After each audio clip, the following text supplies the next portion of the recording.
Hello guys, आप सभी का स्वागत है एक सेंटर ऑफ लर्निंग पे।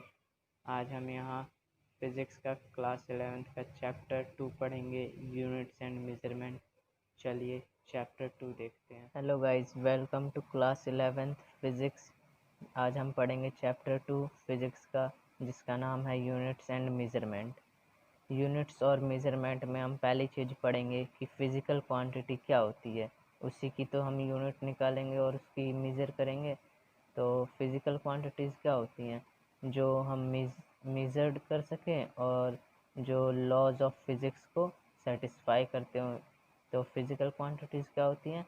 ऑल द क्वांटिटीज़, सारी क्वांटिटीज़ विच कैन बी मेज़र्ड, जो मेजरेबल हो, and which describe the law of physics is called physical quantities. Physical quantity को क्यू से लिखते हैं। क्यू जो है यहाँ इसका मैग्नीट्यूड है, तो मैग्नीट्यूड ऑफ क्वांटिटी है यहाँ पे क्यू। और क्यू को हम एन इंटू यू से लिखते हैं। एन जो होती है वो फिज़िकल क्वांटिटी की न्यूमेरिकल वैल्यू होती है, और जो यू है वो यूनिट होती है उसकी, जैसे कि फोर्स। फोर्स क्या है? एक फिज़िकल क्वांटिटी है, और यहाँ पे फोर्स मान लो 10 न्यूटन है, तो 10 जो है वो उसकी न्यूमेरिकल वैल्यू है, और एन जो है न्यूटन उसकी यूनिट है। ठीक है, अब हम पढ़ेंगे। हमने अभी अभी देखा कि फ़िज़िकल क्वांटिटी क्या होती हैं। अब फ़िज़िकल क्वांटिटी कितनी तरह की होती हैं, अब हम वो पढ़ेंगे। तो टाइप्स ऑफ फ़िज़िकल क्वांटिटी, ये 3 टाइप की होती हैं।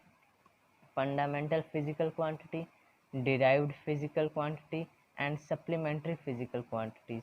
हम तीनों को एक एक करके डिटेल में पढ़ेंगे। तो पहली है हमारी फंडामेंटल फ़िज़िकल क्वांटिटी। क्या होती हैं? ये 7 होती हैं। इन्हें बेसिक फ़िज़िकल क्वांटिटी भी कहते हैं, जो किसी के ऊपर डिपेंड नहीं होती। ये 7 बेसिक फ़िज़िकल क्वांटिटीज़ है फिज़िक्स में।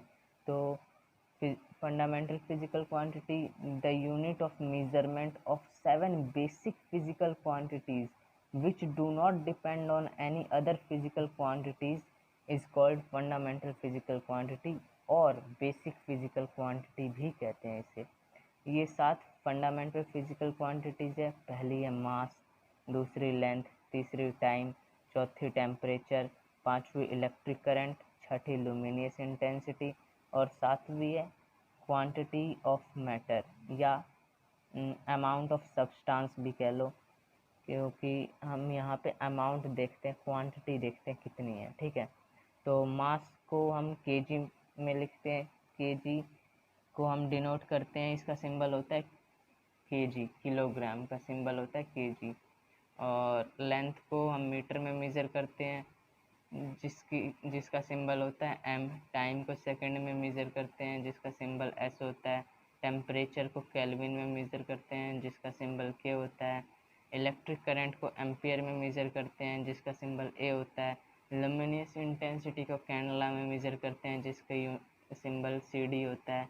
और क्वांटिटी ऑफ सब्सटेंस या फिर अमाउंट ऑफ सब्सटेंस, इसे हम मोल्स में मेज़र करते हैं, जिसका सिंबल MOL होता है, मोल। क्वांटिटी है derived physical quantity.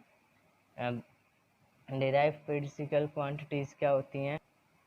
Derived physical quantity, all the physical quantity which can be obtain from fundamental quantities. ये जो डिराइव्ड फिजिकल क्वांटिटीज़ हैं, ये फंडामेंटल क्वांटिटीज़ से ही बनी होती हैं। जैसे कि इसके कुछ एग्जांपल है: फोर्स, वर्क, एनर्जी, स्पीड और वेलोसिटी, एक्सेलरेशन, मोमेंटम। ये सारी डिराइव्ड फिजिकल क्वांटिटीज़ है। जैसे कि फोर्स होता है एम में।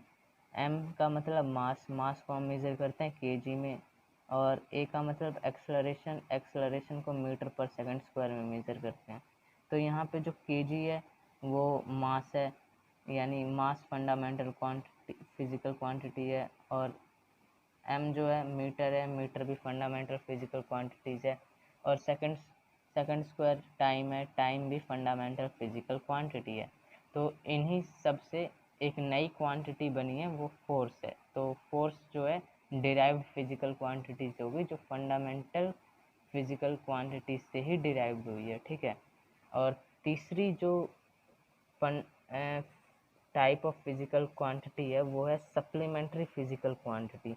ये 2 तरह की होती हैं। एक तो प्लेन एंगल और एक सॉलिड एंगल।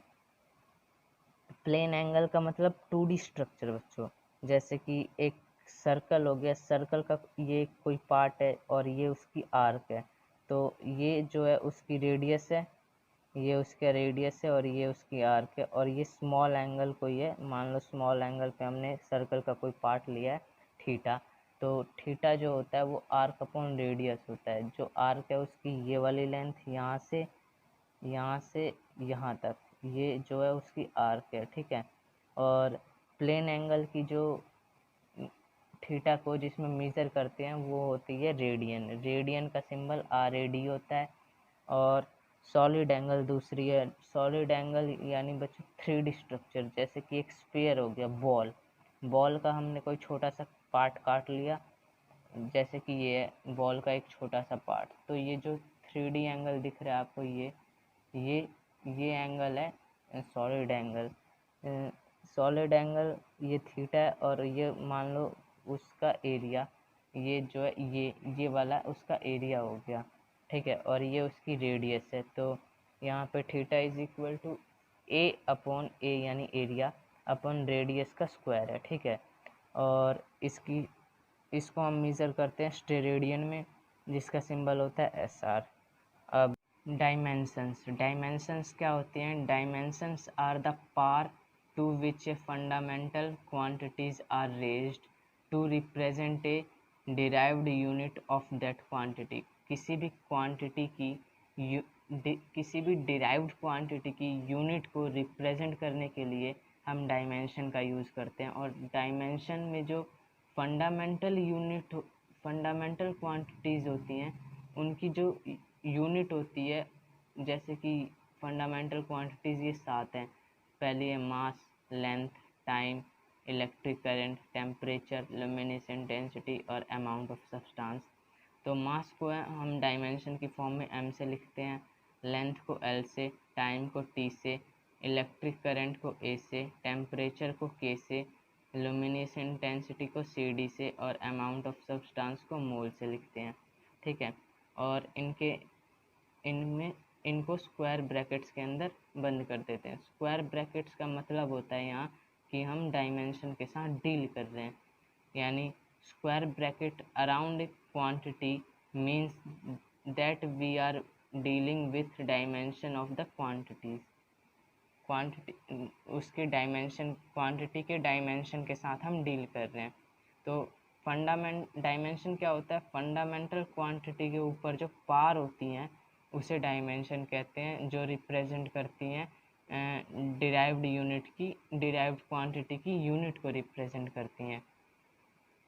आपको ऐसे समझ नहीं आया होगा, आपको एक एग्जांपल से समझाता हूँ। वेलोसिटी, जैसे कि वेलोसिटी एक डिराइव्ड क्वांटिटी है, तो वेलोसिटी क्या होती है? Displacement upon time. तो डिस्प्लेसमेंट को हम लेंथ में मेज़र करते हैं, और लेंथ जो है एक फंडामेंटल क्वांटिटी है, तो L, और टाइम को T से मेज़र करते हैं डायमेंशन की फॉर्म में, और ये स्क्वायर ब्रैकेट्स के अंदर होते हैं। तो T ऊपर जाकर पावर इसकी -1 हो जाएगी, तो L1 T की पावर -1 ये स्क्वायर ब्रैकेट्स के अंदर आ जाएगा।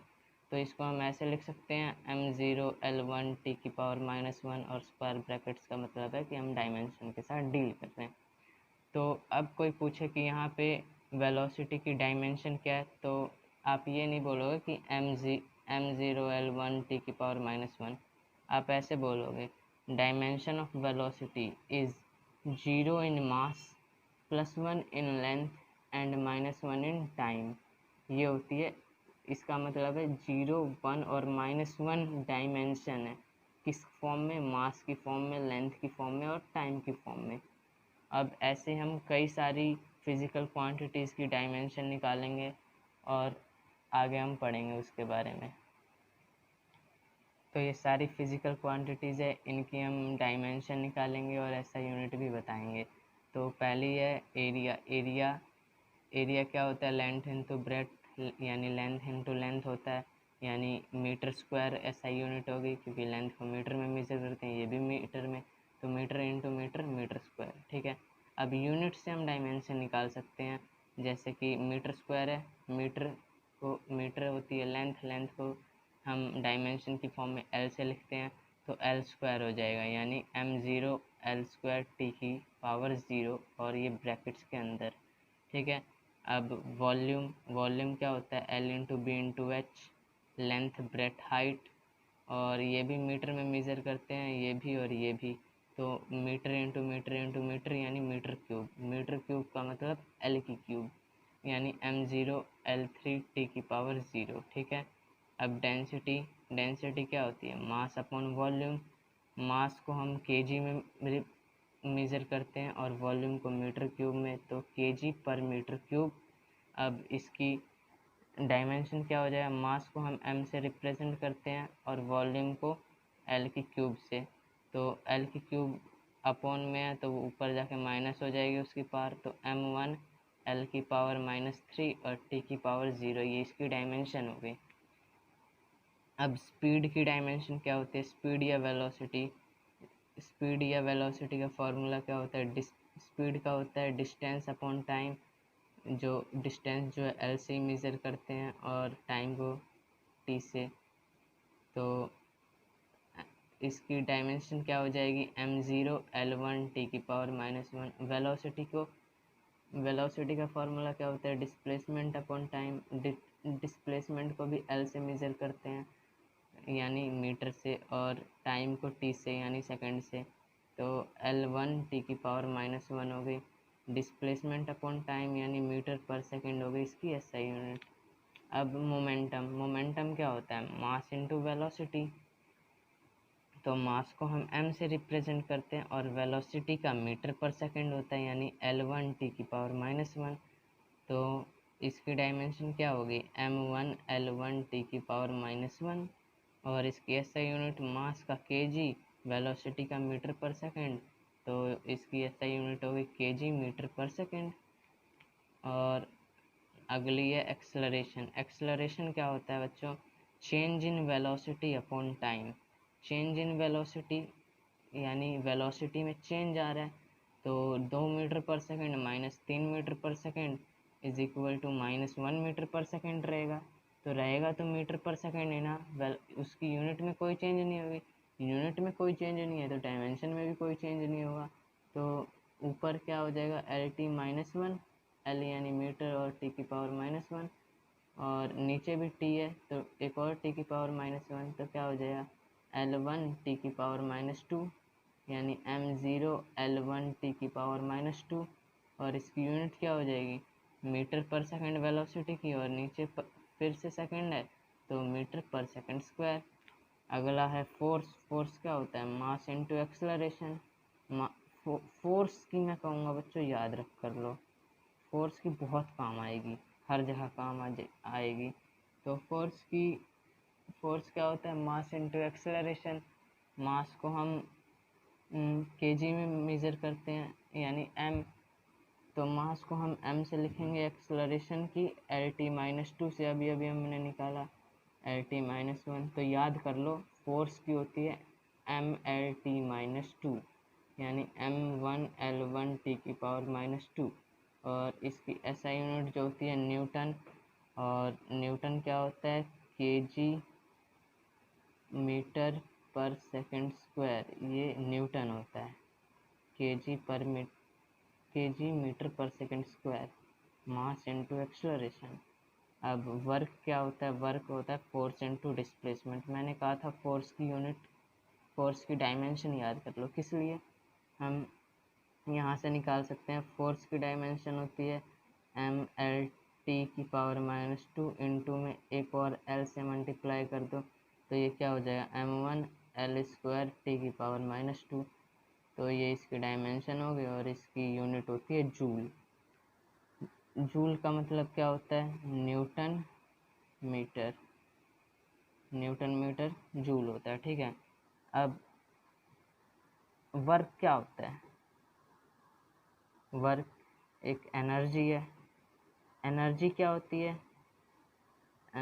वर्क और एनर्जी की यूनिट सेम होती है, एनर्जी की यूनिट क्या होती है जूल, वर्क की भी एनर्जी जूल होती है। तो work is a form of energy, work क्या है, एक फॉर्म ऑफ एनर्जी है, ठीक है। तो जो एनर्जी की यूनिट होती है वही वर्क की होती है, तो जो एनर्जी का डायमेंशन होगा वही वर्क का भी डायमेंशन होगा। तो एनर्जी और ऑल टाइप ऑफ एनर्जी का डायमेंशन यही होगा, m1 L2 T⁻²। कैसे निकालेंगे?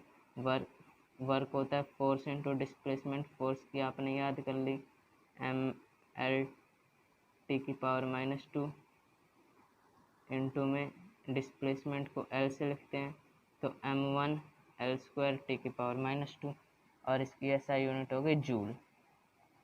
अब all type of energy same ही रहेगी। अब दूसरी हम करते हैं कि सरफेस टेंशन। सरफेस टेंशन होता है फोर्स पर यूनिट लेंथ, ठीक है। तो फोर्स की आपने याद कर ली mL T⁻² अपॉन में L से L कैंसिल हो जाएगा तो क्या हो जाएगा m1 L0 T⁻² हो जाएगी इसकी यूनिट, इसकी डायमेंशन। और इसकी यूनिट्स क्या होती है? न्यूटन पर मीटर, ठीक है। सरफेस एनर्जी, अब देखो ये भी एक एनर्जी है। ऑल टाइप्स ऑफ एनर्जी क्या होती है? वर्क होती हैं। तो वर्क की जो डायमेंशन होगी वही इसकी भी डायमेंशन होगी, यानी m1 L2 T⁻²। और सरफेस टेंशन अभी अभी मैंने बताया, फोर्स पर यूनिट लेंथ। और टेंशन क्या होती है बच्चों? एक तरह की फोर्स होती है। तो फोर्स की डायमेंशन क्या होती है? mL T⁻², और इसकी भी SI यूनिट न्यूटन होती है। अब स्ट्रेस, प्रेशर, ये दोनों लगभग सेम है। फोर्स नहीं, स्ट्रेस और प्रेशर क्या होता है? फोर्स पर यूनिट एरिया होती है। फोर्स की डायमेंशन mL T⁻², और एरिया का डायमेंशन L²। एक L से एक L कैंसिल, तो m⁻⁻, L⁻0, L⁻⁻⁻, एक ऊपर जाएगा m1 L⁻⁻⁻ T⁻²। ये हो गई इसकी डायमेंशन, और यूनिट क्या हो गई? न्यूटन पर मीटर स्क्वायर, ठीक है। अगला है पावर। पावर क्या होता है? Work upon time. तो वर्क की डायमेंशन पता है, वर्क क्या होता है? फोर्स इंटू डिस्प्लेसमेंट, यानी mL T⁻² into L upon में T, यही है ना। तो क्या हो जाएगी इसकी डायमेंशन? mL² और T ऊपर जाके T⁻³ हो जाएगी। ये हो गई इसकी डायमेंशन। पावर क्या होता है? वर्क को किस पावर की SI यूनिट? वर्क की जूल, और टाइम की पर सेकंड, जूल पर सेकंड। अगली जो यूनिट है हमारे पास, फिजिकल क्वांटिटी है, वो है मोमेंट ऑफ फोर्स, जिसे हम टॉर्क कहते हैं। टॉर्क आप आगे पढ़ोगे। टॉर्क का फॉर्मूला जान लो, फोर्स इंटू परपेंडिकुलर डिस्टेंस होता है। तो फोर्स की mL T⁻² इंटू डिस्प्लेसमेंट की डिस्टेंस की लेंथ, यानी mL² T⁻² आ गया इसकी डायमेंशन। और इसकी यूनिट हो जाएगी फोर्स की न्यूटन मीटर, ठीक है।